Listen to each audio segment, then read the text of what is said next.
Are you angry too? Yeah. What's the matter? I can't see my forehead. What's your problem? Wizards of the Coast printed some cards that I don't personally like.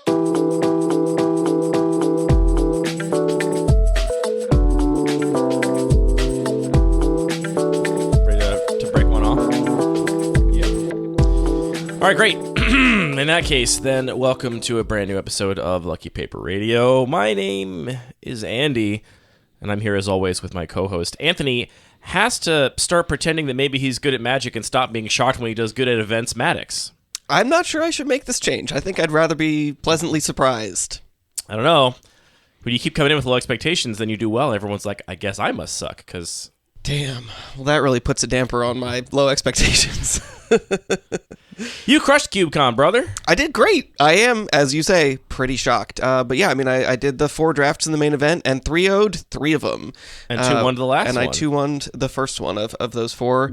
It was crazy. It was a lot of fun. I guess I was just doing well, and also got pretty lucky in a lot of situations, if I can say so.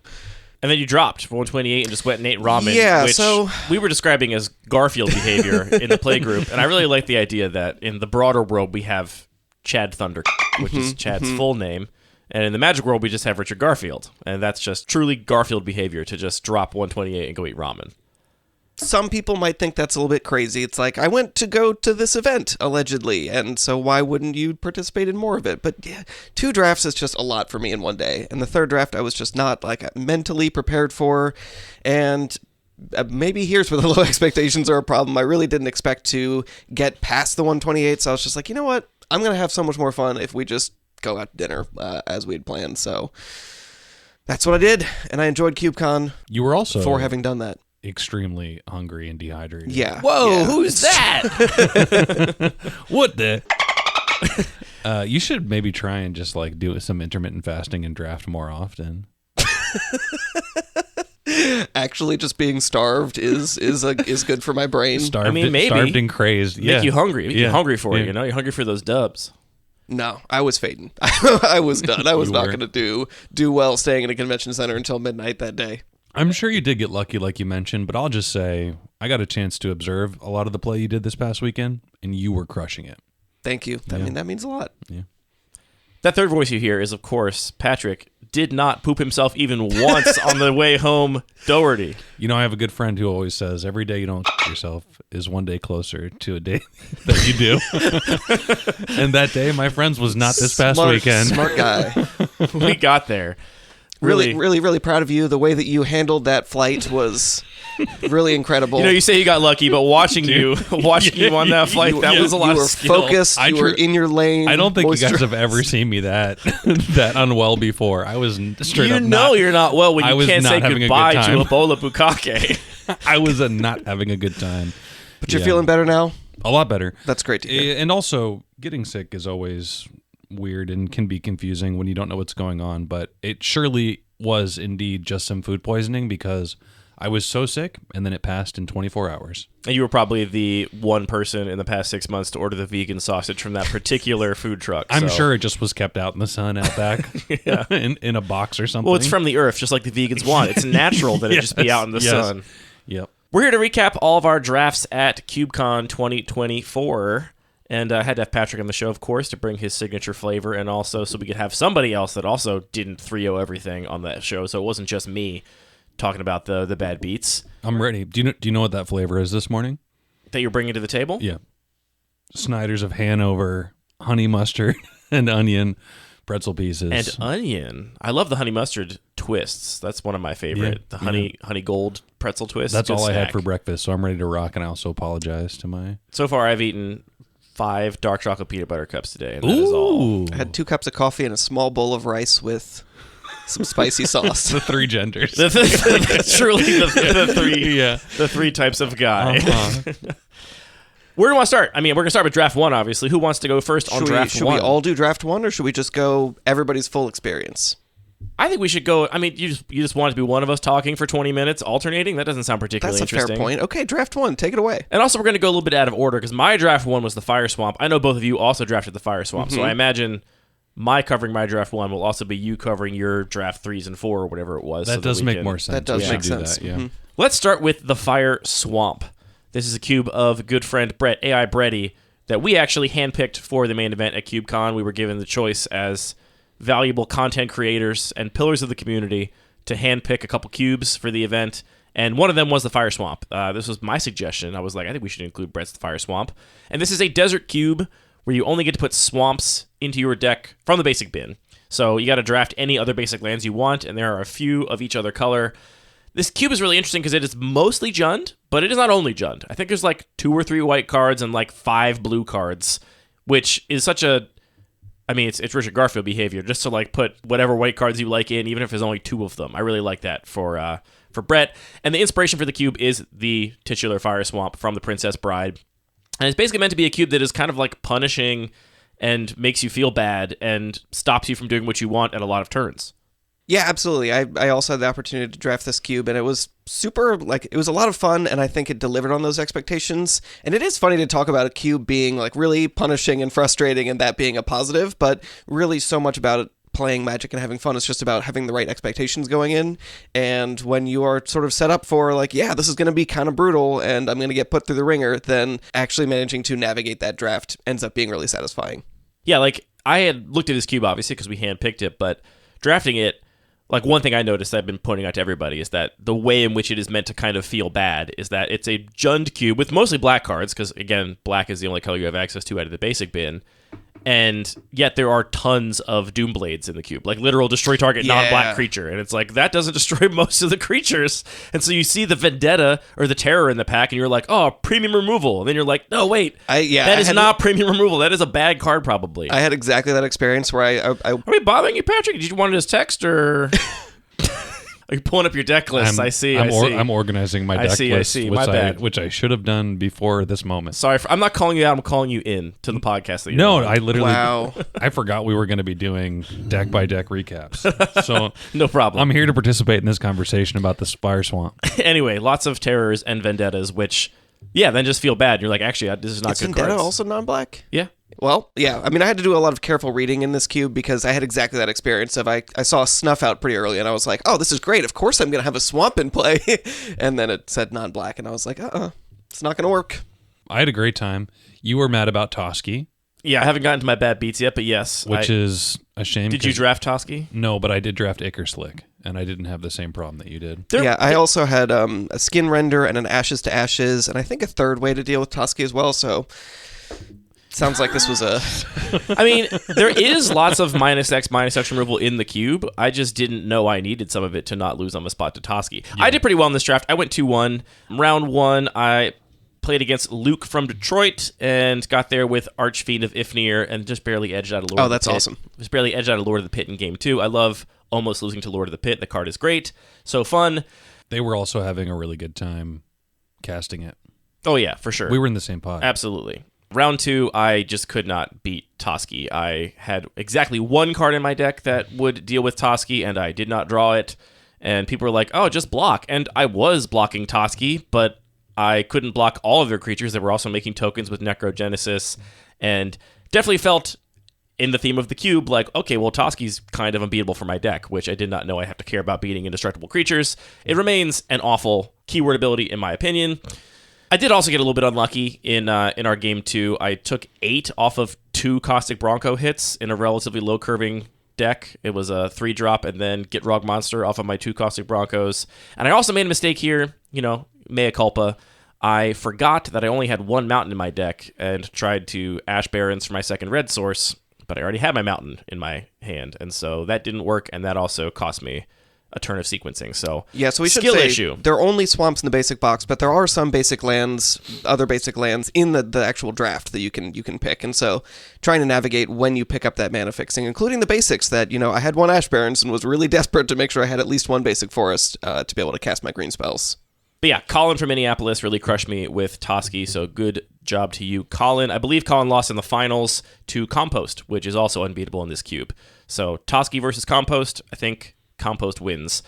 And then third round, I played our good friend Lincoln from DC, organizer of Capital Cube Champs, and we had a really good match, actually. I got there in 3 games with Get Rog Monster, kind of like slight lands theme. I really liked in this cube that There was themes, but they were, as I would describe them, like regular cube style light splashes of a theme. Like I didn't hard commit to a lands matter deck. I just had a couple of good cards that happened to care about lands, and multiple times I got to use the discover lands to trigger the Gitrog monster and, sacrifice a discover land, draw a card, then cascade or, discover 4 or whatever, which was kind of cool. Though that did actually cost me my one loss against Lincoln because I discovered 4 and drew the card I needed to win off the top with the Gitrog monster trigger and then cascaded into some useless card. And I was like, well, now I don't have the mana to cast the card to win anymore because I tapped it all to use this discover land. And also, I drew it instead of discovering into it. If I hadn't had the Gitrog monster in play, I would have just cascaded into it and it would have been fine. But that happens. I only had that option because the discover lands were really cool and good. I like them in my deck quite a bit. I think this is a really good episode to mention that we do have a page on our website that has an image of every single card that we mention. Because we're going to talk about a lot. We're not going to mentioning give you rules a lot of cards, and I feel like we're skipping over rules text. So yeah, you can follow along with the whole podcast.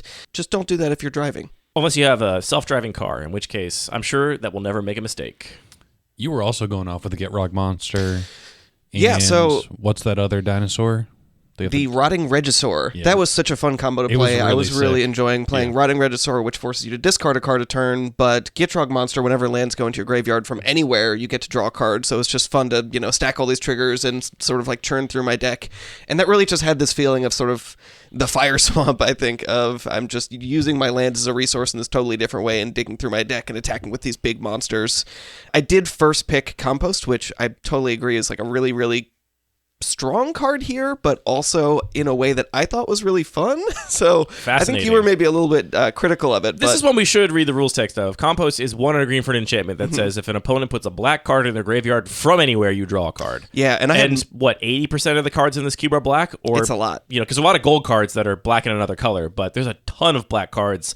And I saw in our pod just multiple opponents be like, I'm going to scoop to that resolving because I literally... Really? That's that much? Like, I cast a spell, you draw a card every single time I play an instant or sorcery, every single time I trade in combat. Like, I also had multiple Mind Rots, and in one game I cast a Mind Rot and my opponent goes to discard 2 black cards and then says, oh, wait, these are black. And then looks at their hand and is like, I gotta do it. Like, this is the only choice I have here. There was someone in our pod that scooped because the next card they were going to cast was going to mill them for 4. There was like a self-mill card, and they were like, well, I'm not going to mill for 4 with Compost in play, so I guess I just concede. Okay, that sounds a little bit brutal, but yeah, I mean, my deck was really built around trying to grind out wins with Chitter Spitter and some of those big dinosaurs you mentioned earlier and generate a ton of card advantage with Compost. So I had a blast playing this deck. I also got to play Verdant Force, which always makes me happy. I had not so many ways to discard it, but a couple reanimation spells.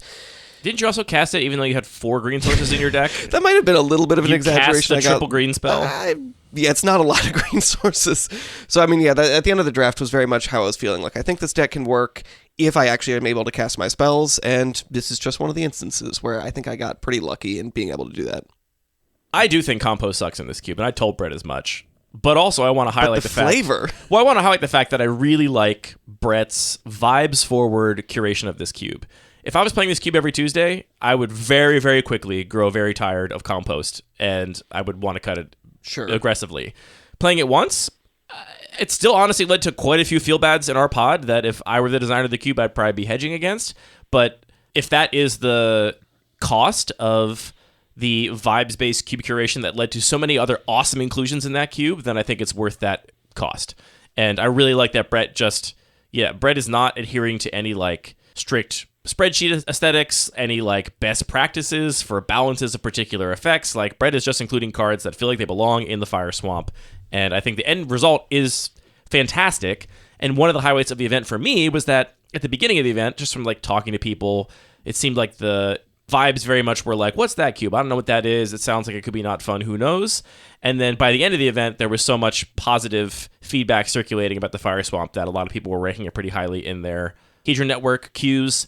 And it was really fun to see that. So it was one of the highlights of the event for me that like everyone loved this cube so much that we got to handpick and that our friend Brett made. Yeah, something else that I really enjoyed about this cube is that even though there were some cards that definitely felt like power outliers, Compost included, a lot of the games, the not super strong cards actually mattered a lot. Like, here's my little 2/2 with Swamp Walk, and it's like, that's a very real clock, and it's going to kill me, even though I'm trying to do these maybe bigger, splashier things. All the cards still felt like they mattered. For me, the indicator of a good cube is that even if I don't win all my matches, I still want to do it. Like, I want to draft it again, and I still have a lot of fun. And I feel like that was my experience with most of the cubes I drafted this weekend, including Brett's cube. I want to draft it again. Where does Brett live? Atlanta? Let's dox everybody right now. What are Brett's assassination I think coordinates? Georgia. I'm not sure It is exactly where. Savannah. Well, that's Savannah. not Talked about the beautiful live oaks. He actually is. Maybe he's from the Fire Swamp. We got We got live oaks down there? Oh, yeah. Like the ones they have in London? They have live oaks in London? London is known for their live oak trees. Really?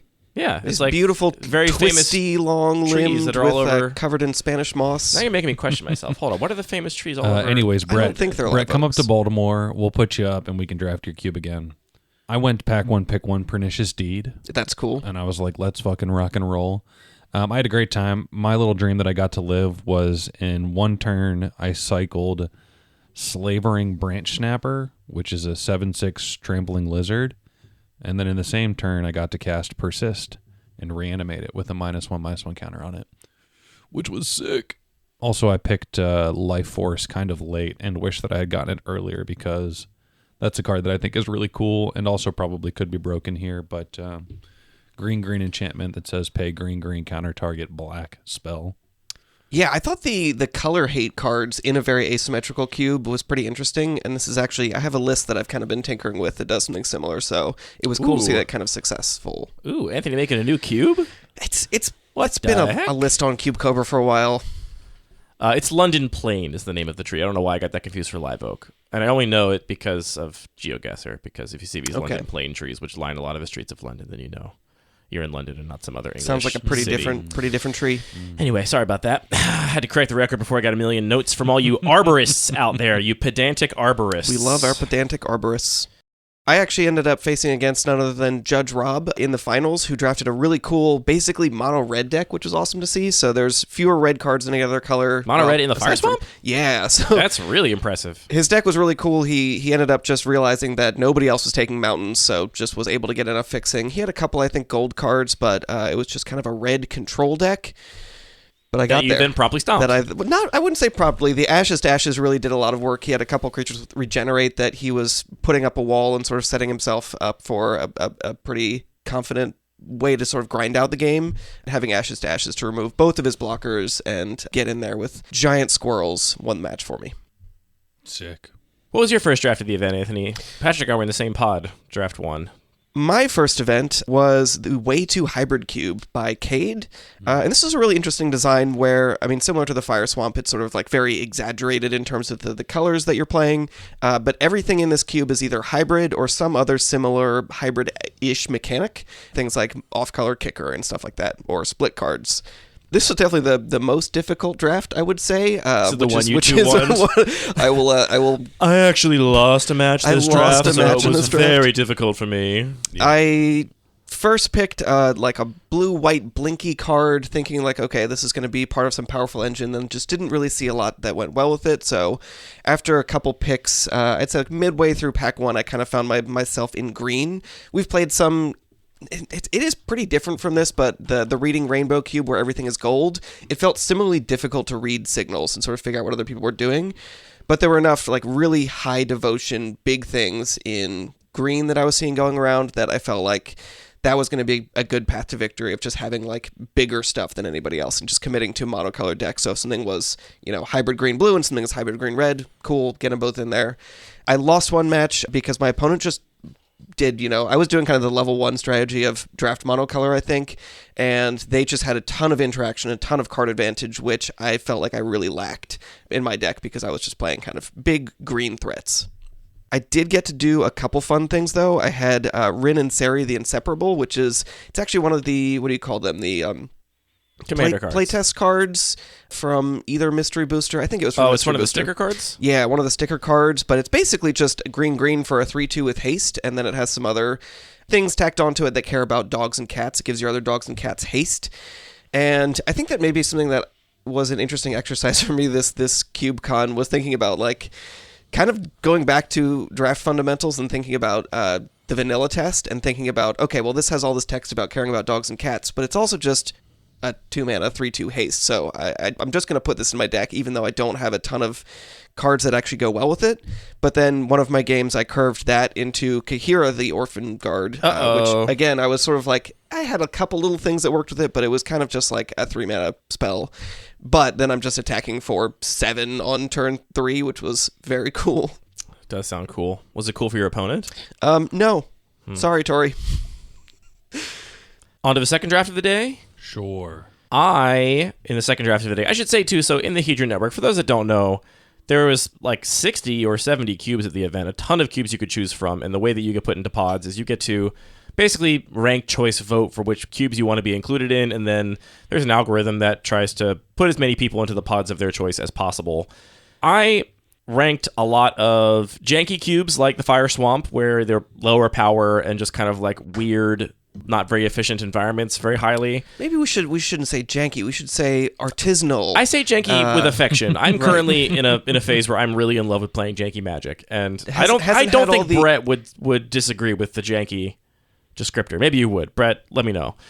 Anyway, I queued into a lot of those kind of cubes and a lot of old border cubes for 2 reasons. One, I am always looking to be inspired by other old cards from my own old border environment, and 2, I was really not in the mood to read a bunch of new Magic cards this weekend, I'll be totally honest, and so I was just like, I'm going to play old border cubes where I'm going to know the vast, vast majority of the cards, if not all of them, without having to read the rules text. So the second cube of the day for me was the Good Old Days, which is by friend and I think listener Fritz from the Madison Cube group, so if you're out there listening, Fritz, shout out to you. And I got absolutely stomped in this draft, just 0-3. I felt a little bit better because afterwards I talked to Theo, renowned cube spike and oft high performer at all these events, and he had also 0-3 this cube in round 1 of the same day. So at least I'm bad in the same way that Theo is bad. I'll take that. I'll take that to the grave. Interesting way to rank yourself there. Yeah, I drafted like a green-red kind of mid-rangey deck that also had a natural order package where I could natural order into Symbiotic Armor Verdant Force, which are 2 of the better things you could possibly put into play in old border Magic. And my deck was just embarrassed in every single matchup. I mean, the first match, I turn 3 natural ordered into Symbiotic Worm and was like, this seems like it's going great. My opponent promptly bounced it, and then I lost because of having been 3-for-1, basically, because that's how that works. And then game 2, they had Powder Keg into Nev's Disc against me, which was really good against my creature deck. And then I also just drew both my natural order targets in my like mid-rangey deck that I couldn't really get to that amount of mana before the game mattered. So that was a swift stomping by Adam from Toronto. Round 2, I was playing against Jarvis Yu, so you love it when you lose your round 1 and you still get paired against a pro like Jarvis in round 2. I did win the first one, just kind of curved out into Siege Gang Commander, and my deck did a sort of mid-range thing. And then game number 2, once again, I natural order, didn't have my natural order target bounced, really making me feel like natural order was a total trap here. Never did anything good with natural order in any of these games. Just got completely smoked every single time. Man, that's disappointing to hear. Yeah, and then game 3, I just couldn't beat like a little, like there's just so much life gain. I couldn't beat Bottle Gnomes into like eventually cycling a Decree of Pain for a Plague Wind. Like Jarvis had only X3s and more in play. I had all X2s and below, and a cantripping Plague Wind for 5 mana just really closed the game out. But I couldn't put on any early aggression because there was just so much life gain in between then. And then in round 3, I was playing against Max from Tennessee, who had a Reanimator deck. I did get there in round 1 just by playing Root Wallas and Grim Lavamancers and attacking and getting him dead pretty quickly. Game 2, I got completely owned by Plague Spitter, because again, I have all X2s in my deck, and Plague Spitter, I beat the first Plague Spitter. I was like, this is annoying, and I like found a removal spell for it so that it only did 1 damage to all my creatures because I didn't kill it on my opponent's turn. I killed it on my turn, and then they recurred it and they reanimated it, and I was like, oh, I can't beat a second Plague Spitter, so I lost that game. Game 3 was one of the baddest beats of the weekend, I think, for me, which was that I saw reanimation spells out of my opponent. I brought in my Disenchants for Necromancy, was the one specifically I had seen. And in Game 3, I got off to a fast start. I did also natural order in this game and put a Symbiotic Worm in play. And my opponent... Here we go. We're doing it. And my opponent reanimated a Phantom Neshoba with Exhume, not with Necromancy. So I had Disenchant that was just rotting in my hand. Yeah. And Phantom Neshoba, for those that don't know, just gains infinity life. I had a lot of removal. It was all damage based. I am never killing a Phantom Neshoba with removal. It's just never happening. So It only takes, what, 5 burn spells to kill it? 7? 7. It comes in with 7 plus 1 plus 1 counters. 7 counters. Yes. Wow. And it prevents all damage dealt to it, and you remove one counter every time. Yeah. Just one counter every time. And then it has effectively lifelink. So the good news is I had already got my opponent down to a low enough life total. They could not afford to attack with their giant lifelinker because they would be dead on the crackback. I also had a Yavimaya Elder in play, so the first attack of the lifelinker I could have just faded by blocking and then sacrificing. So they couldn't attack. So we just stared at each other back and forth for a long time. I had to wait till I got to the point where I could Alpha Strike them because Phantom Neshoba's ability is not actually lifelink, it's a triggered ability, which means that if I kill them with lethal damage, that life gain the game ends with that life gain on the stack, right? It doesn't happen simultaneously. So I was building up a big enough board to eventually get this Alpha Strike in. I was 1 turn away, and my opponent control magics my Symbiotic Worm. And I'm like, well, this is not good, but I do have a Naturalize in hand. If it dies, they get the worm, right? Correct. But I do have a Naturalize in hand. Or they get the insects, I mean. The other thing I was excited about is that my opponent had the Symbiotic Worm now, so they also swung with the Phantom Neshoba, thinking, well, I have this other thing to block with, so I can afford to actually attack now. I faded the attack with the Yavimaya Elder as planned. I go to disenchant the Symbiotic Worm to untap it and win handily, and they just have Forbid. They just have a counterspell. And so lose that game because the reanimation spell had infinity lifelink and could not be removed by damage-based removal. I love you, Fritz. I gotta say... But you don't love Phantom Neshoba. I gotta say, this cube really really made me extremely confident in my decisions to not play a lot of these cards they're strong enough. Phantom Neshoba is a great reanimator target, but I had it very briefly in the Neoclassical cube, and I had this exact same experience where it's like, this is just literally unbeatable for a red-based removal deck or a creature deck. You just can't beat it. And it's also just terrible in other contexts, right? Like, it gives you literally nothing against Bounce, which is also true of Symbiotic Worm, but it also gives you nothing against a regular removal spell, whereas, Verdant Force and Symbiotic Worm do give you other things in those contexts. So it just felt awful, and I was like, this card is just so swingy. And that and all the other sort of, ticky-tacky life gain, I really felt like I fell into a trap of trying to play a creature deck and attack, and fell into a trap of thinking Natural Order might actually be good, because it was awful. It was truly awful for me in every game.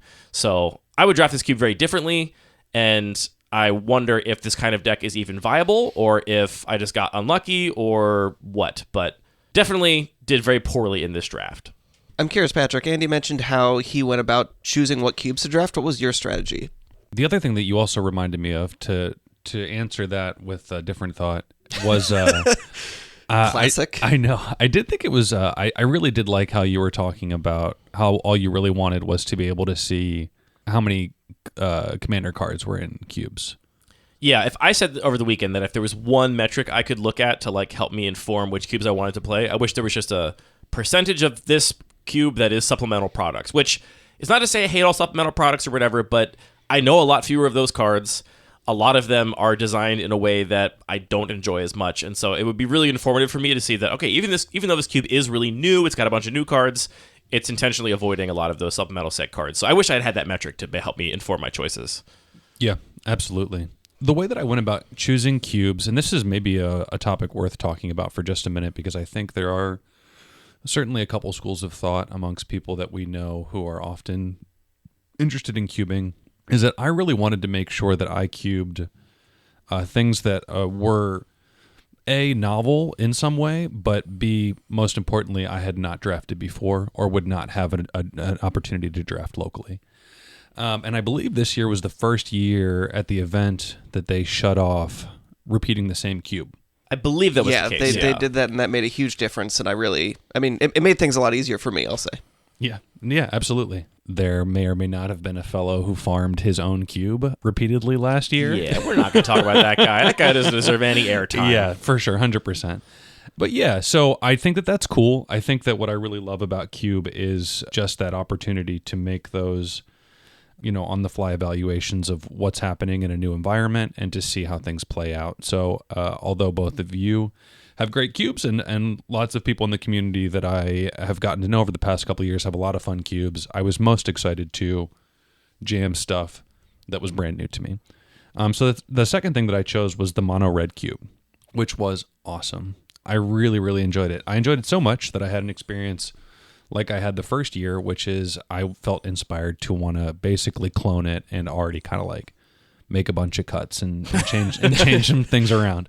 But I'm going to do that. I'm going to make a copy of it and shave some things off and see what happens. Any of my boys excited about a little Ball Lightning reprint? I mean, I don't care that it's reprinted, but yeah, I like Ball Lightning. Cast a Ball Lightning cool. for sure. Yeah. Can we get a Skizzik in there? Yeah. Is there opportunity for a Skizzik? Well, you know what I also had was a little blistering fire cat. Yeah, that's the one I really I don't like. even know what that is. A 4-mana 7/1 Ball Lightning that's also a cool cat. Yes. It also has a morph, right? Yep, it Yeah. does for red. So I Oh, drafted... wow. This cat looks so cool. The art is He sick. really does. It's incredible. I drafted a burn deck, which is certainly not the best archetype in that environment, but was still incredibly fun to play. And kind of in sort of classico fashion, I drafted a burn deck that had a bunch of sort of misplaced cards that I had a lot of fun playing. Like, for example, I was also playing this card that I had never played with before called Glacial Chasm. Oh boy. So I was doing a little glacial... Classic fun card Glacial Chasm. So I was having so much fun. I was playing just like barely any creatures. I had an Eidolon of the Great Revel, and then I had a couple Thermal Alchemist type effects to help get my opponents dead. Predominantly burn spells. I was running Wildfire. I was running Zurin Orb to help me with the Glacial Classic Glacial Chasm, Zurin Orb. Yes, yes, deck. How quickly were you killing people with this? Oh, it was so sick. I did really well in that draft. Well, I was killing people pretty well, and then I would sort of get to a point where I would have to like maybe sacrifice a little land, stall the board out a little bit, find those last couple points of damage. The other one was I think is it Shard Volley, where you have to sack a land. That sounds like something you would have to do with Shard Volley. Yeah, sack a land, deal some damage. So I was like, kind of freezing the board with Glacial Chasm and then still getting rid of it before it killed myself. I just had a ton of fun. As you and I talked about, red is really cool because it's gives you a bunch of interesting artifact stuff, and then also things like Shatter, ways to interact with it. Yeah, it's one of the cards I think that has the widest range of what it can do in terms of it can be very aggressive. It also gets a lot of good removal spells, so it can also play fairly controlling. It also has artifact synergies and then built-in removal for artifacts, right? Like, there might be a cool enchantment theme you could put in a mono black cube or a mono red cube, but you have almost no ways to answer that card type in that color, so it gets really hard to actually support that. You felt this a little bit with artifacts in your mono black cube, where it was just like, for sure. Somebody was Mimic like, that is unbeatable. I'm gonna quit if you don't cut Mimic that. Yeah, somebody named Daniel Mimic said, that I will is never so play this cool. cube ever again as long as it contains Mimic that. Hey, shout out to Daniel. Yeah. Had a Hey, great, Daniel. How you doing? had a great time with Daniel all weekend. Yeah, Daniel rules. Daniel also, I don't think, listens to the podcast, but... Really? I don't think so. That's awesome. Reasonable. Yeah, healthy behavior. You also mentioned there was a really cool Storm deck in your pod. Oh, and yeah. That's another thing that red is capable of that most other colors, save for maybe blue and black, couldn't really do alone. Yes, I 100% got stormed out on turn 3 by a really nice fella who was just doing the whole thing with Underworld Breach and LED and Wheel of Fortune and Sick. some other stuff. It was awesome. So sick. Yeah. Yeah, I mean, I heard a lot of great things about this cube, specifically from the context of it just had a lot of different strategies that you could do, which is, I mean, I think that's an accomplishment when you're talking about just playing one color.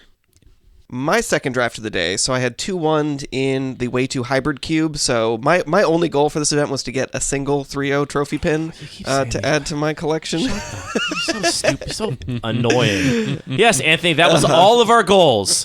That was everybody's goal, and we all know that you won 3, and almost no one else in our playgroup took home even 1. I really like, at one point, Andy, I think I lost a really close match in game 3, and I was like, I was so close. I really wanted it. And you were like, oh, interesting, Patrick. You're feeling a little competitive this weekend?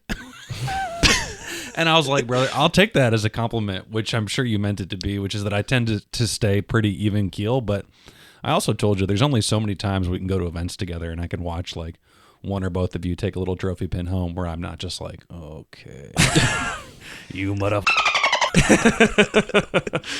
Anyway, so I had a similar sort of outlook into picking cubes where I just wanted to draft new stuff. So what I actually did is just added all of the local cubes and cubes I had played with before to my exclude list, and then just otherwise went full random. So I was just There were in more for cubes anything. in the event that I had played before than I could possibly exclude.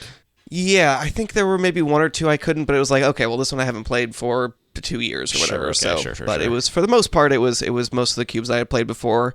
So I got into the spicy ramen cube, which I had a blast playing this cube. I ended up in a Boros, like very aggressive, but also just generated a ton of card advantage. So I had things like Glimmer Lens and Welcoming Vampire, and also Sophina Spear Spage Deserter, which just made a whole bunch of clues. And this deck was just so aggressive. I actually 6-0, did not drop a game in this draft. And you were killing people really fast? I was or- killing people pretty fast, but also just had so many cards. I think I ended some games with like 8 clues in hand, and I just wasn't able to spend them quickly enough, which is you had the clue in disappointing. hand. Judge! Something else that was a lot of fun was I actually played Traxos in this deck, which I got fairly late, and I think it's sort of a card you usually think of as an artifact payoff, but I just had enough legends that I felt like I could untap it. So Remember when you said when we recorded the last I know, episode, I just know. don't say that stuff but again? I need to talk about Traxos. I know, we'd have to do it. But I That's my have point, to is I talk knew we about- had to do it. Okay. I also had Eater of Virtue, which is sort of a Bone splitter, but it complicated. gains all the keywords of creatures that die with it in hand. So I played a Swiftblade Vindicator, put the Eater of Virtue on it, so I was like already feeling good. They killed the Swiftblade Vindicator, reasonable. 2 turns later, I put it on Traxos and just attacked for a cool 18 with Trample, and now it has Vigilance, so I don't have to worry about the untapping. It was sick. That's pretty crazy. And yeah, I mean, Getting to kill your Swiftblade Vindicator with Eater of Virtue on it. I think this was literally the first time I've ever seen Eater of Virtue actually get any keywords. And it got all the was keywords. Spectacular. All the best ones. I also had Subira, which is a card I love playing with, just like making all my things unblockable and then pumping them before actually getting into combat. This deck was just really sick. It was an interesting cube to play with because it felt in a lot of ways like my regular cube. There were even just a lot of cards that overlapped with it, but then if you sort of imagine taking the top spicier. end of the most popular cards, exactly like in line with the spicy ramen cube theme, is kind of pulled up. So I had some like bigger power outliers like Sophina and also an Elspeth Conquers Death. And I don't know, this deck was just kind of a blur. I was like feeling like really excited about potentially getting my pin. I talked to Dan Smith after my first 2 rounds, and I was like, okay, I can maybe actually get my pin here. I need to go relax and just like sit down and read every card in my deck, and I'm glad I did that because there were a couple like weird interactions I noticed, and I would be such a better Magic player if I did this consistently. If I could make myself read the cards in my hand before every turn, which would, take 20 seconds. If I could make myself do that, I'd be such a better Magic player. It's but so I can't hard. do I'm it. just like looking through the cards, and I'm like, yeah, I know what this one does. I can like, Yeah, and no, I'm like, make yourself read the words. The point is, I have to actually read the words because some of these things are going to matter at some point. I was curious. You mentioned that it was kind of like regular cube adjacent, but had some more power outliers. And also you loved the cube. Did any part of this make you want to include a couple more spicy inclusions into the regular cube? Yeah, I mean, that's an interesting question because I think overall the trajectory of the regular cube has been to have more and more narrow power band, and there have been some spicier inclusions that we've ended up just cutting. So maybe a different direction I rather do kind than of miss Kestis cutting Mage. those. Yeah, would maybe just be to cycle through different options more consistently. I don't know. I'm definitely having a lot of thoughts after CubeCon about sort of how the power outliers often created the most fun moments.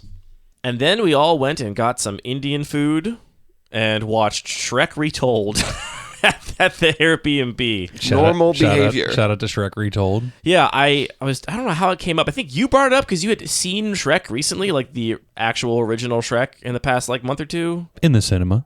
in the cinema. On the big screen. On it. On the silver screen. I went and saw Shrek on the cinema.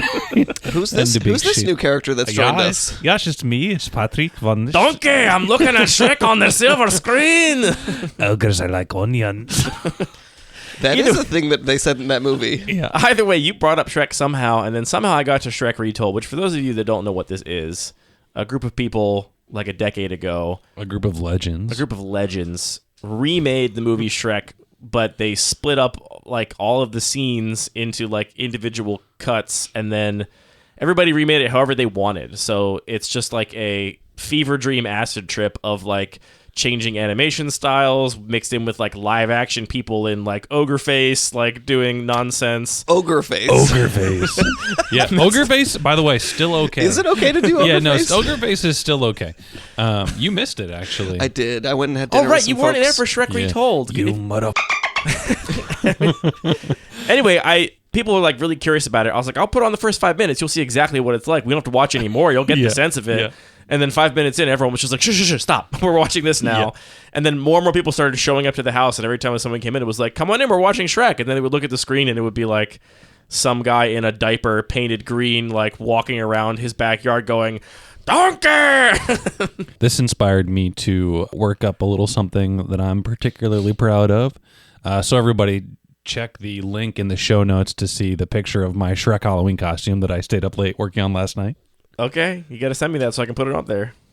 Donkey! I like how Anthony's trying to... What's the vibe in the room, listeners, is Anthony's trying to figure out if Patrick's Shrek costume is actually some kind of off-color joke that we shouldn't publish. That's accurate. I think it's just a Shrek costume. What must you I don't guys know think if of me? you could see the face that Patrick is making. He looks like a little rascal. Anthony's body language is closed up tight.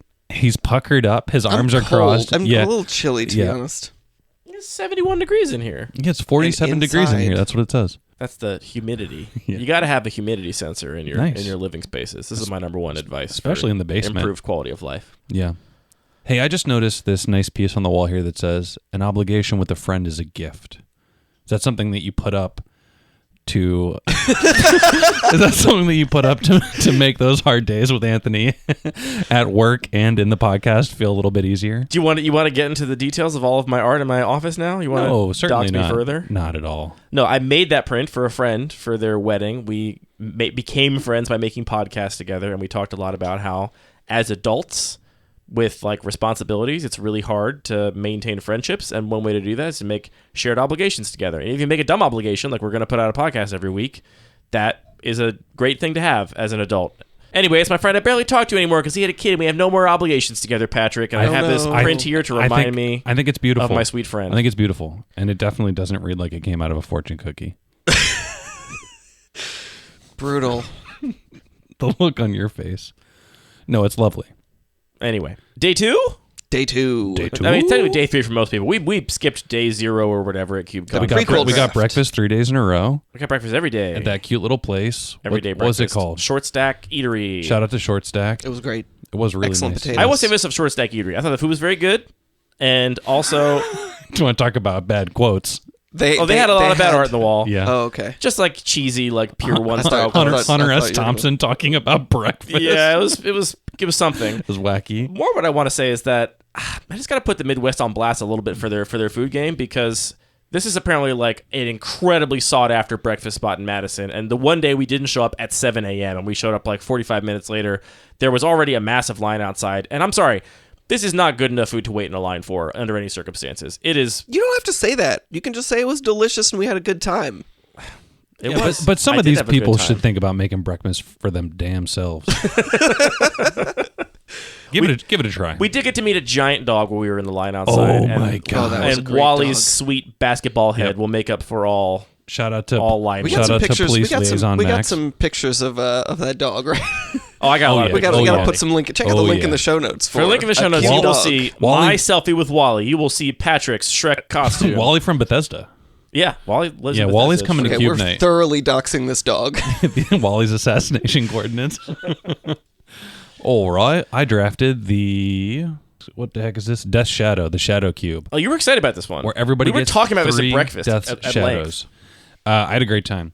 Everybody gets 3 Death Shadows, and Did that's the trample interaction come up at all? Did you get to talk to the table about the trample interaction with Death Shadow? No, and also is that right. No, it didn't come up. I think there was only a couple cards that enabled trample that I didn't end up even seeing or playing with. Death Shadow's a 13/13, 1 drop, 1 black pip, says it gets -X, where X is your life total. So everything in the cube is designed to help reduce your own life, including a bunch of copies of Street Wraith, which is like pay 2 life cycle, and a bunch of cool stuff. I really enjoyed it.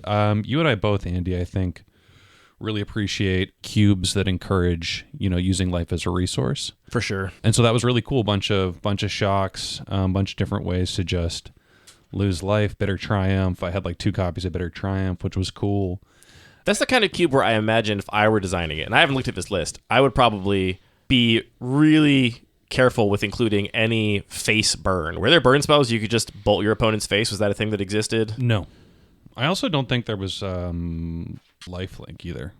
Yeah, we talked a little bit about that too, about the Swords to Plowshares, Death Shadow interaction, and we looked at Swords was not in the list. So I think the designer is consciously avoiding ways to punish you for doing the Death Shadow thing, which makes sense given that it is the cube where you want to encourage people to do that. Yeah, it was mostly just really cool to have multiple games where you and your opponent are both just really taking big risks and pushing your life total down, because your main threat, which is the Death Shadows, hardly mean anything unless your life total is below 10. So it's cool, it's exciting, it's also stressful. I will say, is this even worth mentioning? Sure, I guess so. Some aforementioned played a combo that I had never seen that I thought could have just been nice to not have that 2-card combo in the cube, because of how much it was interesting to think about. Just what was the combo? It was Chain of Smog and Witherbloom Apprentice. Yeah. So that was a thing that cheesed me out, that I saw other people getting cheesed out at the table with, but otherwise had a great time. That cube does sound pretty stressful. It's just all tension about who actually wants to lower their life total more. Yes. Oh, I don't know. It was Sounds awesome. appealing to me. It was awesome. I want to do it again already. So just to clarify, the shtick is everyone gets 3 copies of Death Shadow for the deck. You don't have to draft them. You just get them. That's correct. Are you forced to play them Keldon Bauble Cube style? You are not a la Bubble style. Okay. Interesting. Well, my day 2 first draft was the Fire Swamp, which we already talked about. Deck was sweet. Got my second pin. I was feeling great. I, for the first draft of day 2, drafted the other cube that we handpicked for the event, which was the Alpha Reimagined Cube. This is a cube that I didn't look quite as closely at, I'll admit, as Brett's cube. I don't know the designer of this cube personally, but I liked what they described as their overall goal, which is that it is Alpha Reimagined. It contains very few cards from the early days of Magic. It is almost entirely new cards, but it is playing with the same themes as Alpha, ostensibly. So a couple of notable things here. No gold cards, which is something I actually really liked. That was kind of cool that there were no gold cards in the entire cube. It's playing with themes of life gain, walls, things that normally I would not enjoy in my typical Magic, but are very in keeping with what Alpha was all about. I came into this draft knowing that I couldn't just draft what I like to draft in a lot of environments, because that would just get preyed on aggressively by all of these walls and life gain decks. So I really aggressively prioritized 2-for-1s of pretty much any kind and wanted to play to as late of a game as I possibly could. I ended up in a black-white deck, which was, I think, the color pairs that were open at my seat, having glanced around the table afterwards. And I would describe this as is really more of a control deck than anything. And I did have quite a few sources of card advantage. So I had things like Cosmos Elixir. This is the kind of card here that is exactly the kind of thing that makes me not want to be playing anything even remotely aggressive. It's a 4-mana artifact that at your end step you gain 2 life unless you have a higher life total than your starting life total, in which case you instead draw a card. And there was one game in one of my matches where I went down to 1 and was at 1 for a couple turns, and then Cosmos Elixir my way back up into the teens. And that's rough. My opponent was straight up not having a good time. I had a dream to live here, which is that I had Crypt Rats and Spirit Link in my pool. And the only reason I played Spirit Link was for the Crypt Rats. I really wanted to put it on Crypt Rats so I could blow everything up and gain life for all that damage. That never happened, sadly. I won most of my games, honestly, with Demble Pact, which is X black, target player draws X cards and loses X life. I just killed my opponents that way. I used it as a giant fireball. That was the primary use of that card in my deck, but that's an example of how long these games were going. They were really drawn-out games because of all the life gain that was going on. I played our friend Noah from the Madison Play Group in round 1 and got smoked. I think we could play 100 games, and I never win against Noah's deck. Noah had all the walls, aforementioned, and also the card that I really struggled with was Maze of Ith. Oh, yeah. I think Maze of Ith is a miserable card to play with and against. I would cut it from almost every cube if it were me. And in this particular instance, because I wasn't an aggressive deck, I wasn't playing a bunch of creatures, I only had a few high-value creatures, it was just a huge problem for me. I have 1, 2, 3, 4, 5, 6, 7, 8... I had 9 creatures in my deck. And so the combination of some counterspells, walls, and Maze of Ith meant that I could never close games out, and then he just had Brain Geyser and Psychic Corrosion and was just playing a mill deck. And I don't see how I ever win that matchup unless he gets massively mana screwed or keeps a dumb hand or something. I felt like I really wish I had more answers for Psychic Corrosion after that match. I did have quite a few. I had Disenchant, Oblivion Ring, and I think one more out of the sideboard I don't have a quick picture of. Duress. I had Duress as well. So I had a couple of answers for Psychic Corrosion, which is just a mill enchantment that mills people slowly over time. But that match was rough. I really don't think I'm ever going to win many games there. Round 2, I played Ethan, who is also from Madison, but originally from Baltimore. And I invited Ethan to our local Discord because he's sometimes home for holidays and stuff and thought he might come by and play with us. Interessante. And I took this match 2-1. I lost the first game to getting flooded, which happens. That's fine. I was playing an 18 land deck because I had so many high mana value spells, and all of my card advantage was expensive. It was things like Cosmos Elixir and Damnable Pact, and I expected the games to go so late. I just wanted to be hitting land drops. I did win the other 2 games just by doing normal stuff, playing removal spells, playing creatures. And then my round 3 was, I think, one of my favorite matchups. I was playing against Matthew, and we had some really close games. This is the match I think I was most proud of, too. My number one goal going into this event was just to be a gracious opponent and not be salty and not, get frustrated at anything. Partially because we have like a little bit of a public persona, but also just because I'm playing against strangers. I want them to have a good time. Yeah, and you're trying to grow. I'm also trying to grow. It's true. Trying to get better. And in our game 1, I missed my 3rd land drop for 4 turns. So I kept a 2-lander. Oof. I kept a 2-lander and on the draw and just missed 3rd land for a long time in my 18-land deck and fell way behind. My opponent was up to 29 and I was down at 1. I stabilized at literally 1. And I was proud of myself, A, for not getting frustrated at not drawing lands the entire time, because that's the easy thing to get frustrated about. I wasn't like, I can't draw a land, blah, blah, blah. I was just like, drawing my cards, doing my thing, discarding hand size, whatever. Critting, I love this. This is fine. I mean, that's impressive. I wasn't doing that That's either. impressive on its own. I was just like, I was like, yep, I didn't draw a land, discarded hand size, it's fine. And then What were your low costing threats? What did you have out? Nothing, I think. Yeah. I want to say I may have duressed that game, and I think I had like 1 removal spell for the first thing. Like I had a Reeve Soul, and then beyond that, I was just, I only have in my entire deck 9 spells that cost less than 3 mana. So I was not doing anything really at that point. Only one creature less than 3 mana. So I was proud that I wasn't getting frustrated. I was also proud that I didn't concede. I played to my outs, and I think I played quite well in this game, and then did eventually turn things around. And, largely in part because my opponent eventually started getting flooded. Like, they curved out early, and then they started getting flooded, and I was eventually able to claw things back and use my life gain to stabilize, and then eventually start attacking back and win that game. I lost the second one. What are my notes here on this? Literally checks notes. I got mana screwed again in game 2, but did not ever get out of it, and so it never dealt damage to my opponent. I think you actually walked up to me at this point, Patrick, and asked how things were going, and I was like, I could use drawing a couple extra lands, but other than that, I'm doing okay. Yeah, and then I helped you draw land. Well, no, I lost that game. Oh, that was a different one? Yeah. And then game 3 was another really close game where I can see from my life totals here, I went down to 3, and then eventually clawed things back. That was the Cosmos Elixir game where I know I had a Cosmos Elixir and a Greed that were alternating back and forth. Oh, that's kind of cool. And I think actually when I went really low, I had just drawn 6 or 7 cards for the turn with Greed, basically. This game ended really crazily because I had the Greed out, I had the board stable, so I was not worried about dying to being attacked, and I was like, I just have to draw a Damnable Pact and I win. I have a bunch of mana, I have a Gilded Lotus, I just need to draw this Damnable Pact and I can cast it and kill my opponent. I keep hearing Dimble Pack, and I'm like, Damnable what is Pact. that hilarious little card? And He wishes he was part of the Dimple Pact. I don't have a dimples, it's true. I had 3 cards left in my deck at my opponent's end step before I untapped, and I was like, I know one of these cards is Damnable Pact. I'll just draw the last 2 with Greed, and if the last one's Damnable Pact, then I will draw it for turn and win. And I drew the last 2 cards. They weren't Damnable Pact. I was like, fine, go to turn, draw. It's still not Damnable Pact because it had been milled on turn 2, and I completely forgot about it. No. And I was sitting there for a long time staring at the board like, I think I just lose. I think I was completely in the driver's seat in this game and just greeted myself to death when I could have easily won in any other way. I just was like, that's the fastest way to actually make this game end decisively.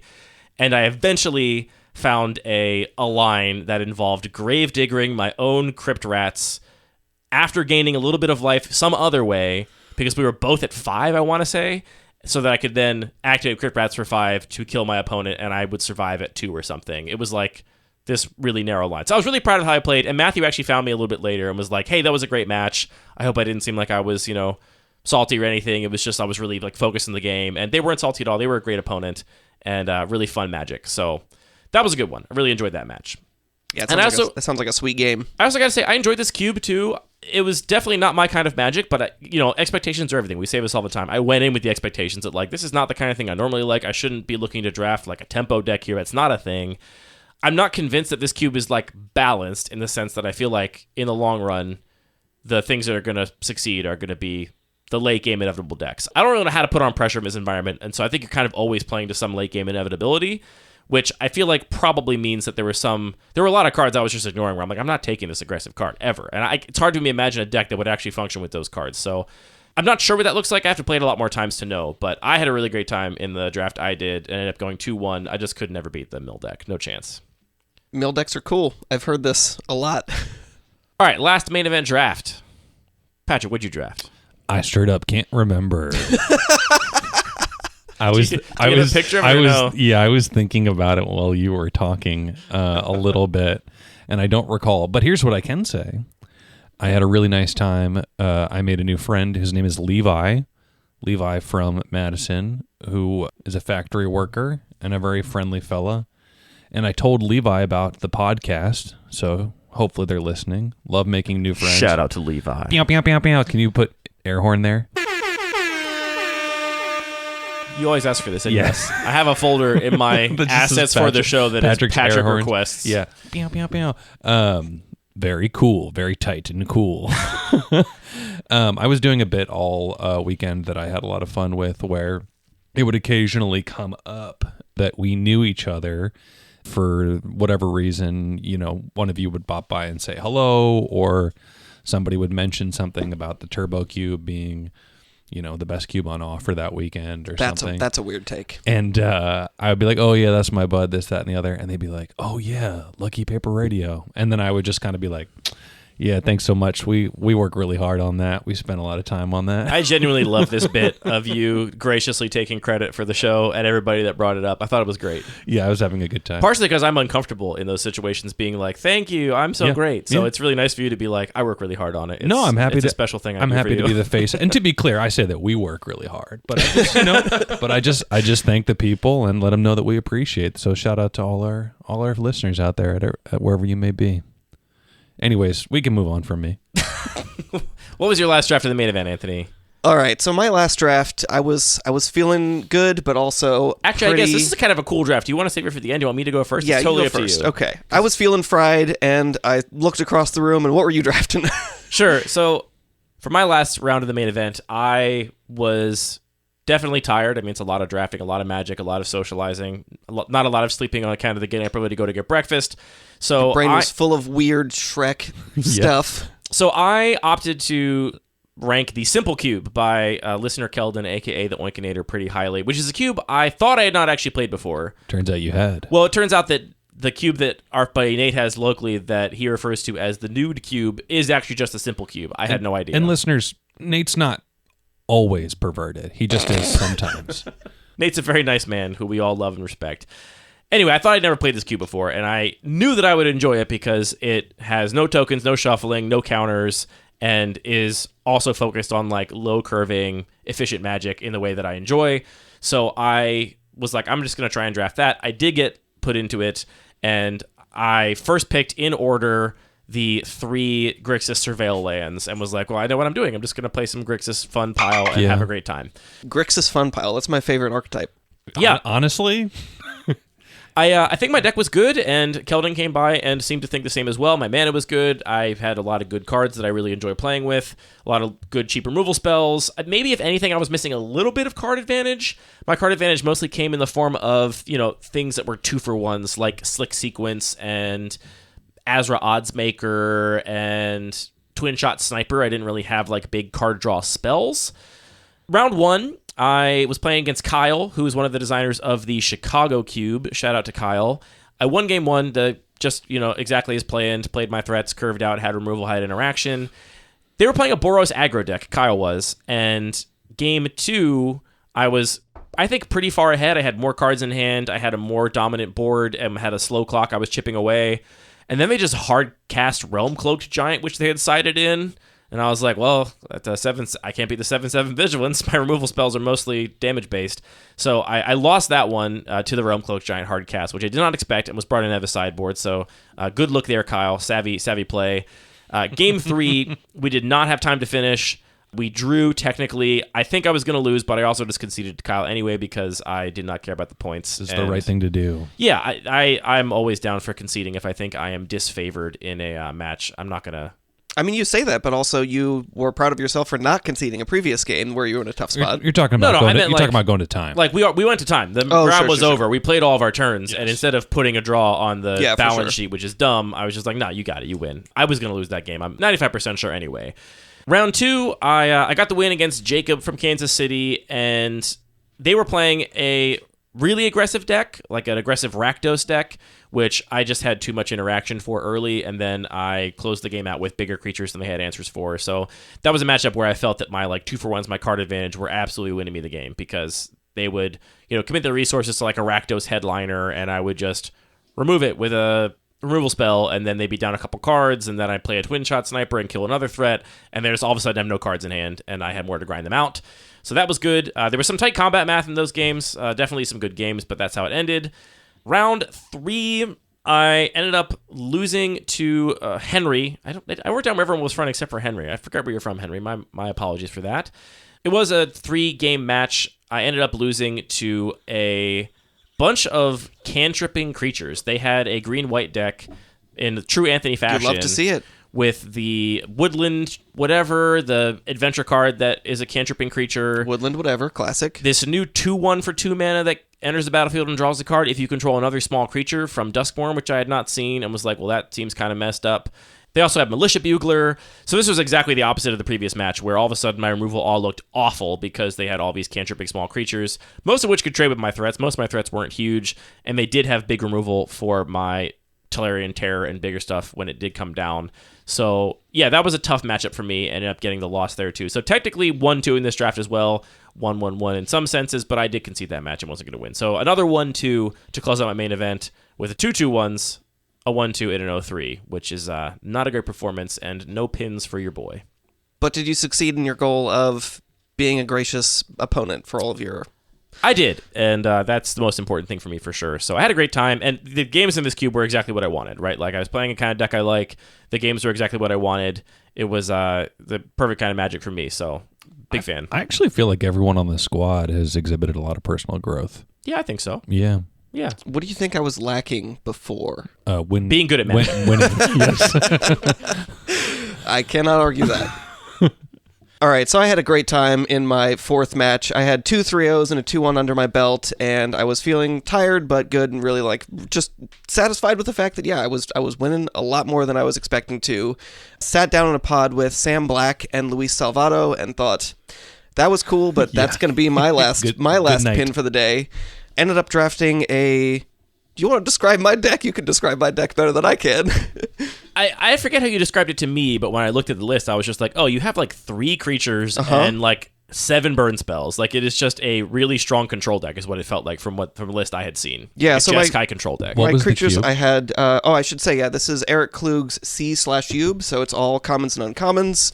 Which I've drafted some pauper cubes before, so I felt like I had a little bit of some expectations going in. Yeah, it was just like this blue-red control deck. I had Murmuring Mystic and Third Path Iconoclast as kind of the real engines.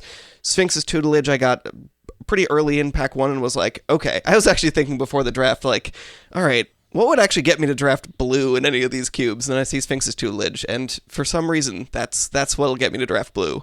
Man, it's hard to get me to not draft blue, but I feel you. To each their own. And then a Rise from the Tides. So those were kind of my win conditions. And then a Looter and, a bunch of counter spells and burn spells and some draw spells. And, I mean, it just worked. The Sphinx's Tutelage was so much fun for me.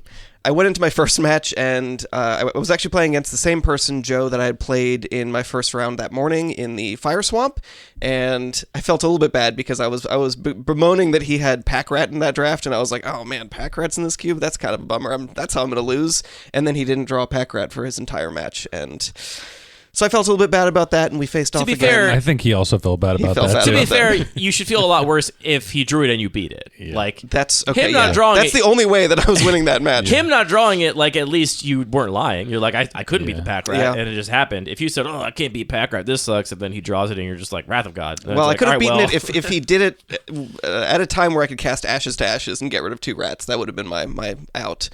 But yeah, I mean, I also want to say that I had like a little bit of a brain fart at the beginning of the game. The judges were great, helped us figure it out, and that's definitely when I was like, I'm too tired to do a third round even if we do this. But yeah, I mean, thanks to my opponents for being gracious and kind through the whole event, and thank you to the judges for being super helpful. Round 2, I faced off Luis Salvato after winning the first match, and again was like, this is the end of the line for me, and it was a really close, really tough match. Who's that? a pro player. Uh-huh. He had an intimidating number of pins on his shirt. It was Oh, yeah. it was scary. Was he wearing like a team jersey He with was like wearing a sponsors team and stuff jersey. on it too? Yeah, absolutely. He was coming, and I'm over here just like, look at this cool dice I got. Yeah. Oh, whoa. Yeah. That's what I sound like. Yeah, you're just Also, you're just also shaking. had 2 pins on your lanyard. It's fine. It's true. It's true. Yes. I won the first game a little bit unexpectedly with Sphinx's tutelage. I waited for him to be tapped out after he'd played some Grixis lands and cast that, and then cast a couple draw spells, including Lorien Revealed, which just milled him out super, super quick. Lost game 2 in a spectacular fashion. Like, he played some saga that killed my creature and then also exiled my graveyard, which meant my Rise from the Tides was not even a possible win condition in the future, so I just felt really shut out. And then game 3, I ended up just siding in a couple other cheap creatures because I was thinking, plan A is I'm waiting for you to tap out so I can cast my Sphinx's tutelage. If you're never going to tap out so that you can counter my Sphinx's tutelage, I'm just going to kill you with some little guys. So I brought in a couple cheap creatures and just got a few things in play and then countered or destroyed everything else that he played. And Brilliant sideboarding. it was great. Look at you. Feeling like sideboarding actually worked was really, really thrilling. And then match 3, I played against Gabe, who had a cool mono red deck. But again, I just had enough counter spells and could sneak in enough damage with little creatures here and there, and got my 3rd trophy and was excited to move on to dinner time. Yep, 9th overall in the event. Scoop, go to Ramen. Yep. It was, I don't know, how do you feel about that legitimately? Like, I feel like a lot of people are I think it's legitimately the coolest thing anyone's ever okay. done. I think it rocks. It is so much cooler than if you had gone on to win the entire event. Yeah, 100%. So Okay, much well, it's cooler. also a lot Well, easier than that. Yeah, well, we got to spend time together. Yeah. We had a nice conversation over dinner. We got big bowls of ramen. Big bowl of ramen. We got big old bowls. I don't know, maybe I should have stayed in the event rather than hanging out with you guys. Yeah. Also, there's a lot of people there who were, not a lot, but there were some people there who, the kind of people who would push to time and not concede. There's a lot of people there who are really taking it too seriously. So I've ran into 0 of those this year. Yeah, same. I don't know if I got lucky, and I know they were there. Some of our members of our play group had their own experiences with them, but I had nothing but gracious opponents all weekend. yeah, you actually, you know what? You told me not to keep mentioning this guy, so we can just cut that. Just cut that right out. I actually had the opposite experience where we had talked about somebody who, I mean, I think legitimately they we drew at turns the very first game of the first CubeCon, and we still can't mentioned believe that. this person heard that and found you. I feel a little bad about that because it's like, yeah, you're totally in your rights to take the draw and you wanted the points, but Yeah, thank you for the apology. I appreciate I it. It feel wasn't bad that a you felt like you necessary had to apology. apologize. Yeah. This is the person that 2 years ago you had a Teferi emblem in turns and had exiled all of their permanents. It was and so they were cool. still like, okay, draw. And we had said on the show, like, all right, cool, buddy. Hope you enjoy that half a point you got for the draw. Yeah. And I don't know. I feel bad that they heard that. And Same. yeah. Anyway, back to this deck that I just what smashed. does it say that? Should I not say things on the podcast that I feel bad if people hear? Is that a bad thing? It's a really interesting question. Interesting question. Yeah, maybe before you had like 5,000 listeners, but I think you're past that.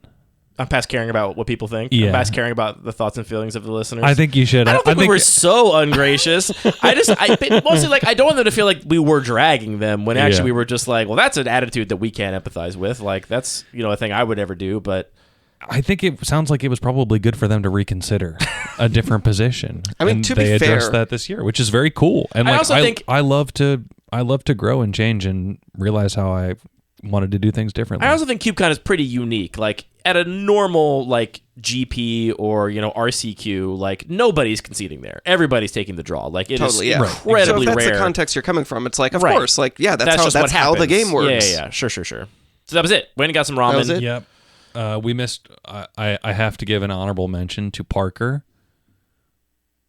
For not being there. Wow, you guys really look like you forgot who that was. No, for a I just second. don't know what do you want to say about Parker? I hope you never have to experience this moment of silence that they just shed. For I just you. want to know what you want to say about Parker, who wasn't there. No, I just want to say I love Parker, and We also like Parker. we also We like had a Parker. little moment of silence where we I just want to say that I like Parker. yeah, no, I just I think I like him. I think that it's also some Chad GPT like you like to say that they just Chad GPT. What are you talking about? that they spent that they stayed home and worked on their Thesis, their doctoral thesis. Yeah, their Yeah. doctoral thesis. I'm so But excited to have stoked hang Dr. out with Parker them. on the Yeah, on I'm the podcast stoked in to the hang out future. with them in the future. That's all. Yeah, Parker's great. Yeah, we all like Parker. I just want to give a shout out to He's spaghetti, which we didn't eat at this event at all, but I just love spaghetti. It's really cool, and I think we should all respect. Did Did give you a have shout out Did you to, have spaghetti both years? The first 2 years that you went to CubeCon? Okay, fair. Did it? Yeah, interesting. Shout out to French fries. I do love French fries. French fries are really good. French fries go hard. You know, in France they just call those fries. Do you want to talk about any of our I do. non-main event drafts? I do. All right. Well, what you want to talk about? You go there. Let's and I'm sure I'm going to butcher this, but I want to cuz also what did they say? They told us to give you a hard time about how you were pronouncing it. I want to shout out I was so sure you had this. Yeah, no, I got this. I love the Greek god Dionysus. And I love their. I want to shout out. Everyone, be cool. I want to shout out. I'm gonna close my eyes. Hey, good afternoon. We're here to shout out Dionysus' Bodleian Cube. All right, so I appreciate in lieu of doing it correctly, you just did it so wrong. It's a bit. I think Jake actually he's being cute about it, but I think he was a little frustrated that a lot of people pronounce it wrong because we pronounce it wrong on our show. Yeah. That Oh, makes really? sense. So just to clarify, so it's our fault because Yeah. I feel like I've always said it right. we had a record. So I'm not going to go back and check. Somebody else go back and check. It is Deinonychus's Bodleian Cube. That is how it should be Not pronounced. Bodleian. Not Bodleian. Not Bodleian. it's Got that Bodleian. Bodleian. Yeah. I will say, skill issue. Like name your cube something people can speak. 100%. Can say, That's never happened to any of I my don't think cubes. so. I think that he should commit to the bit and continue to name himself and his cubes. I just as want to say, unpronounceably I as just want to go ahead and Well, say yeah, this that is the guy with the regular cube. The cube it's impossible to refer to with anybody even knowing what you're talking I about. think that Jake is I a very literally was kind trying and to sweet Google, man. I was trying to find the Wikipedia page for a regular cube the other day Yeah. for math reasons, Yeah. and my cube came up, and I was like, "What have I done to myself?" It's the R house of cubes. Yeah, Oh God. How about the other night when that guy? There was a guy. Did you overhear the guy No. who was new to Baltimore? And we were talking to him at local Cube night. And Andy was like, "Yeah, let me know if you need any restaurant recommendations." And he was like, "Oh, thanks, I appreciate it, but I already found a couple that are really good.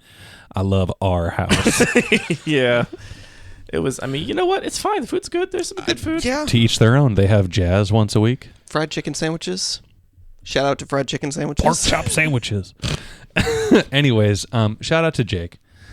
Jake's the Bodleian Cube. You can hear how different it sounds. That's the point of the monitors, Yeah. so that you Yeah. Anyways, can be consistent with your mic action. in all seriousness, I drafted aforementioned Grixis, good stuff, interactive, surveil, lands, delirium, fun, cool stuff, and I had so incredibly much based, just like me. fun. I had so much fun. I had the kind of games on Sunday at Casual Play. There's a couple things involved, which is that like I obviously really like those colors and those types of interactive things to be doing, but also we did draft with our whole group. We drafted with our local group, which is like, talk about feeling blessed. Like we have a good group. We have a good crew. And Good squad. And it was really Squad cool. goes It was deep. really fun to be able to draft with everybody from Baltimore. Jake not was really in a main event. and Jake was really, really high on the quality of banter. He was Oh yeah. pretty emphatic Oh, about that. that's my one like bad vibes moment from the entire event that I personally experienced, which is that during the draft of the Alpha Reimagined Cube, I was seated with Fritz and Noah from the Madison group, who are homies, and a couple people that knew them that I didn't know yet but was introduced to. We had a lot of nice, like very nice table talk going on, having a great time, joking around. Some judge comes by and goes, "Can we focus on the draft picks, please, and keep the talk to a minimum?" And we all looked at each other like, what the f***? Yeah. Are we children Where the being hell scolded do in you school think right you now? are, Judge? Dude, I'm so glad I wasn't in that. I would have been like, oh my God. Well, it genuinely messed up the vibes. Like, three people put their headphones in, and then like the whole rest of the pod, everyone was just kind of like, felt like we had been scolded. Yeah. I don't know. It's like, Sounds like you were, and it sounds like you Deserved straightened your shit out. So I don't know. I mean, the judging staff is great. I love them all. Just do a little less, just do a little less. We're all just here to have a good time. Anyways, I had the kind of matches in Jake's Cube that reminded me why I love Magic, and they got me excited to play, just keep playing, which was great. I had an incredible match with Sarah that went for like over an hour, that we could have never done in a main event, but we just took the time to go through it, and it was so much fun. It was great. Sarah looked like she was enjoying it too. Yeah. Getting real deep in those lines. Yeah, absolutely. It was awesome. Shout out to Greg. Greg told me, I thought this was cool. I meant to bring this up earlier, but I forgot until right now that Greg told me that their cube was the #1 requested cube. Well, which I think depends how you count. Which I remember at one point you saying that you thought yours was. So I thought Ornithopter Cube, I'm told, had the most #1 rankings, whereas the Companion Cube had the most rankings at all. Oh, interesting. Yeah. Okay.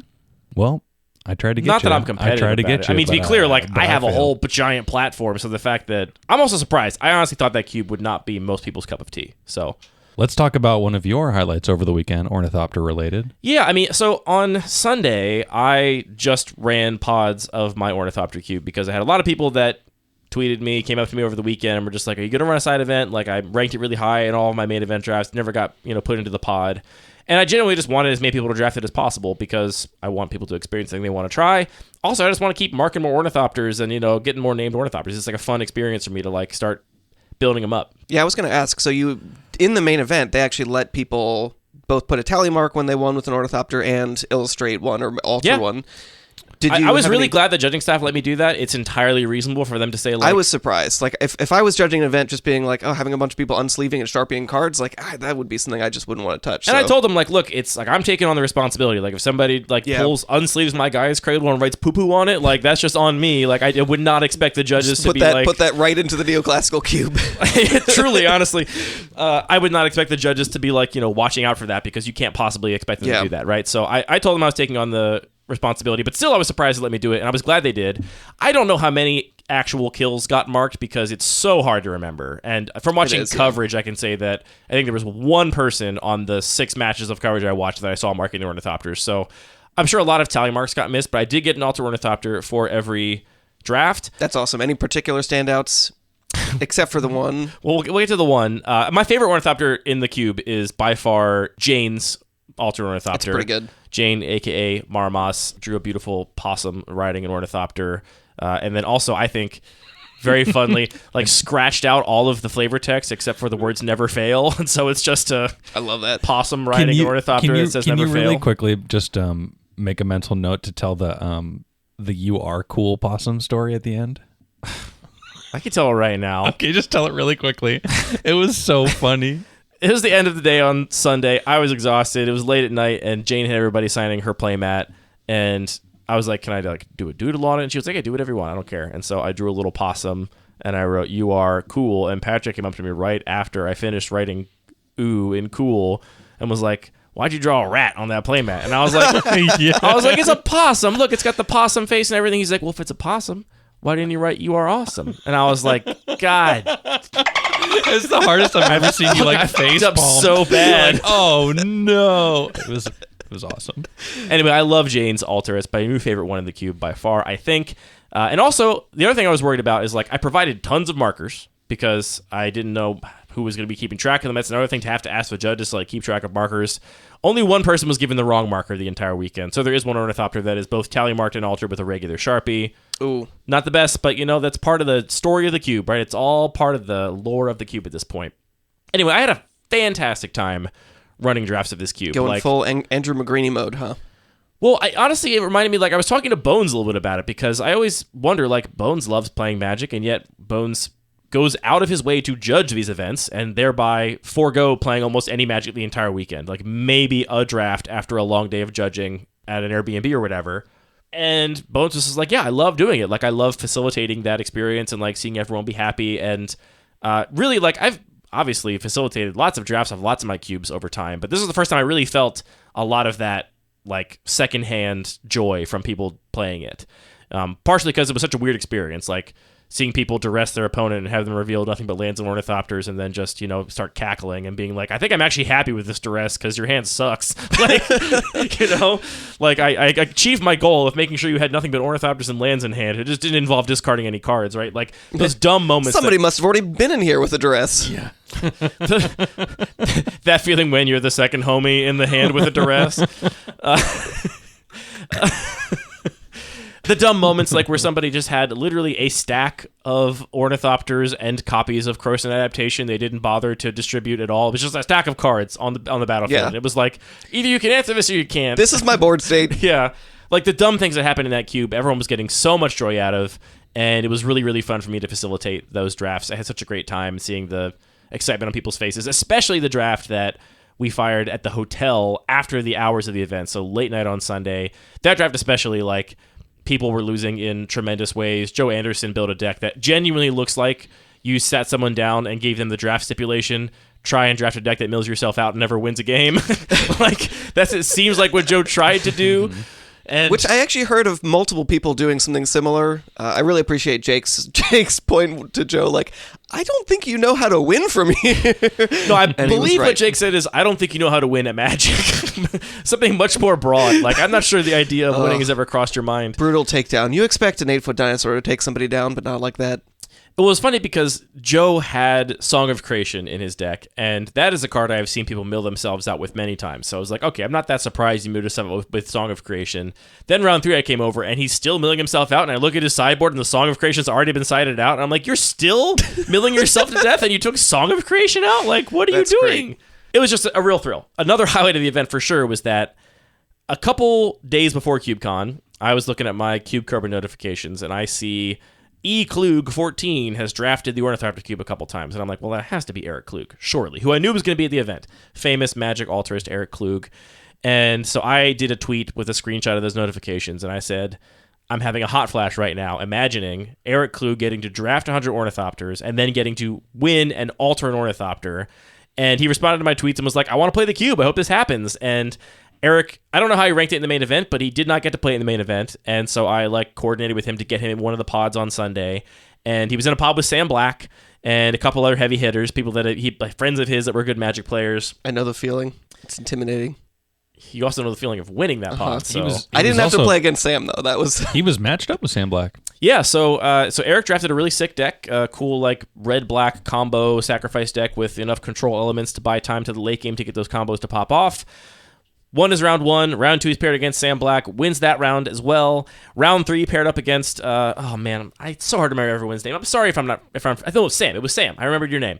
Sam, who had a sick Echoing Boon deck, and Sam said sitting down for round 3, he was like, I feel like I can't lose because either I win and then I win, or I lose and then Eric Klug wins. So he was very generous about playing Eric in the finals, and Eric got there. I also joked on Twitter people should concede their matches to Eric if they got a chance, throw, which no one did. People were playing to their best, to their outs, and Eric just won of his own skill and mettle, and he was then sitting there with a marker, staring at the Ornithopter that he had killed most people with, Ornithopter 25.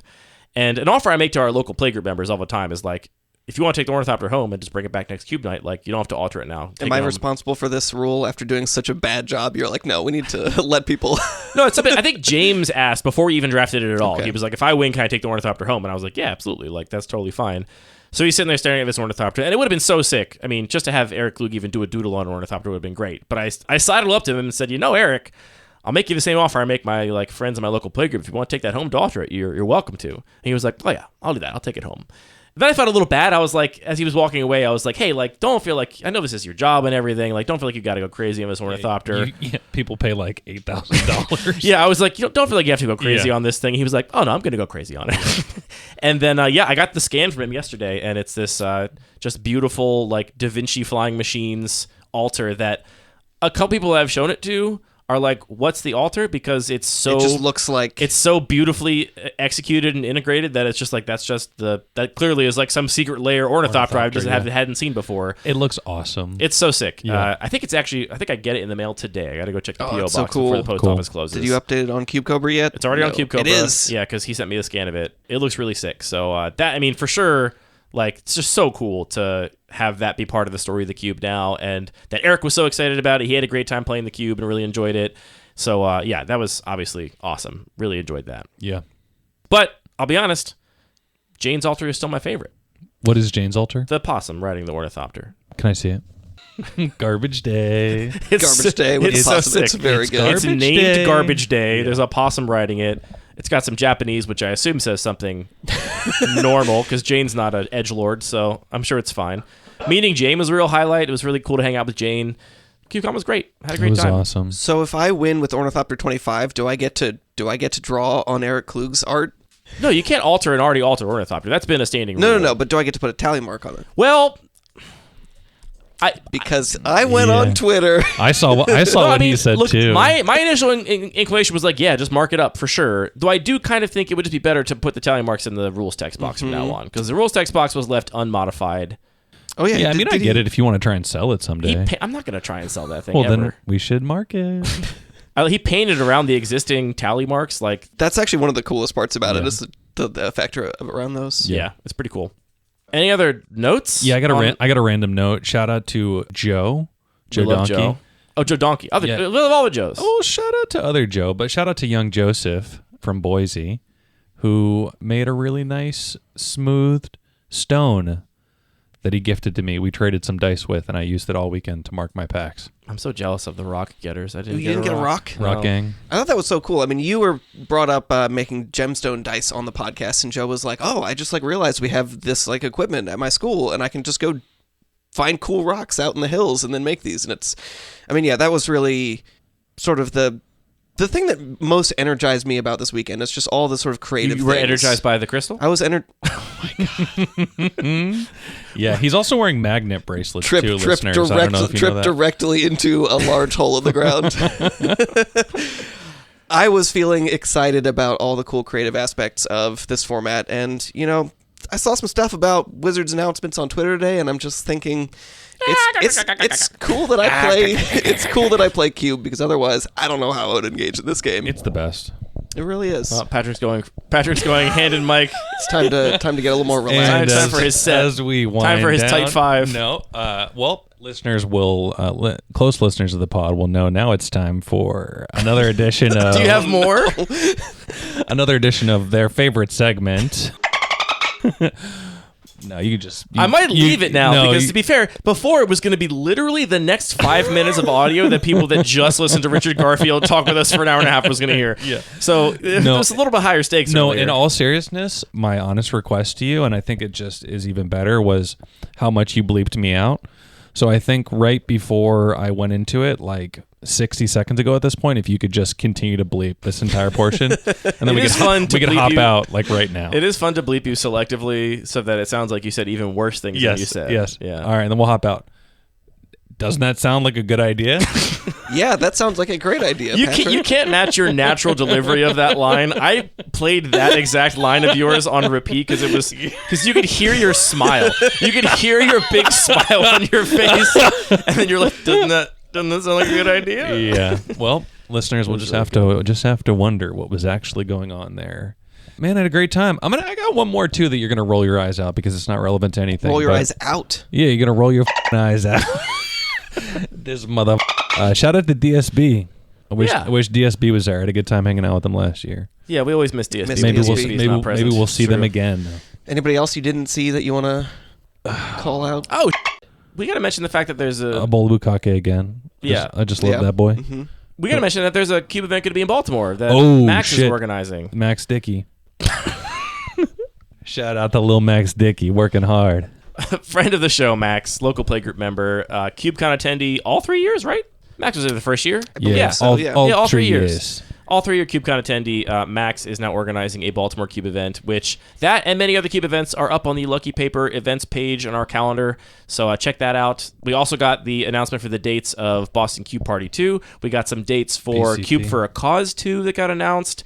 There's a Cube event happening in London that got announced. So there's a bunch of stuff on that page. I'm going to continue updating it. It's going to actually be cool to just never have to go back to Madison. Just Cube on the East Coast. I knew you were going to say that at some point in this episode. And in London. Madison's annoying to get to. It's not It is. easy to get to from Baltimore. And It's a nice town, but we did it. We did it for a couple of years, you know. I've said on the show before that the smaller Cube events are what's for me. And when I go to the big Cube event, I'm kind of trying to replicate the small Cube event experience as much as I can, right? Like, I'm still doing the smaller stuff, hanging out with friends. So My goal is, like we talked about, to just get as much engagement from the local group in one of our more regional events. we definitely could do it. And we can for sure pull it off. we just go googie. Yeah, we can definitely pull it off. Yeah. We can definitely get people that excited to go to Boston or one of the other events on the East Coast seaboard. I'm sure that I know Lincoln's been talking about Capital Cube Champs too.